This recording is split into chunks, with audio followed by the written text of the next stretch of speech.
Hey, inkosi yamahawu ayivele nje liqophe ihawu.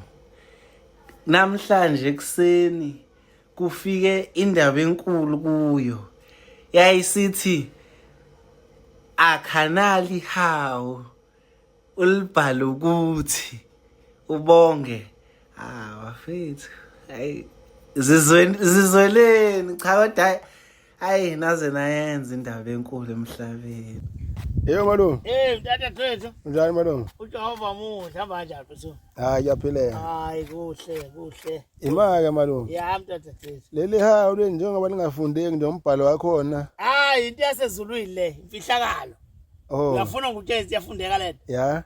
Mana relax. Ade wona ishethi leli. Ya. Ufuna ukutshengisa kuleli hawu otalifundeki mtata Thwethu. Iyafundeka. Kanti yabona ishethi elimhlophe esalinikwa inyanga ezulu njalo. Kanti ishethi elimhlophe nebhuluko elimnyama ngesabatha. Ya ke mntakadade akufundeki la. Seyiyafundeka. Sondeza ikhamera phela no washeshe wayeka isikole. Ebona. Kuthini la mntatha? Indaba enkulu media. Indaba enkulu media. Impela. Mfowethu nginendaba enkulu. Indaba enkulu. Okufanele zisiza zendaba enkulu zifike la. Sondeza nje sivele kahle. Livele libe seduze. Khonto ofanele ngiyenze lezi insizwa. Umuntu wasezulwini sobakhombisa lamase libakhombile ukuthi kufanele bebongwe lababhemu. Kubongwe namanazareta onke. Enze into enhle emsini wakwamlungwana. Abazubongwa yimi. Babongwa uShembe. Umnikazi walokukholwa. Ukuthi bamvusela umfundisi wakhe sekufana nokuthi usefile. Bamvusela umfundisi wakhe kuyathokoziwa ezulwini.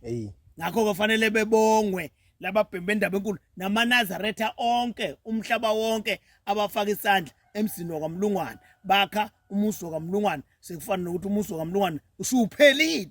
Bamvuza umfundisi esenjengamathambo kaHezekeli okwathiwa amathambo hlanganani waphila. Umfundisi wenkosi ade phethe inkonzo sajabula sonke. Manje lithi izwi lamazwi fanele laba bebongwe.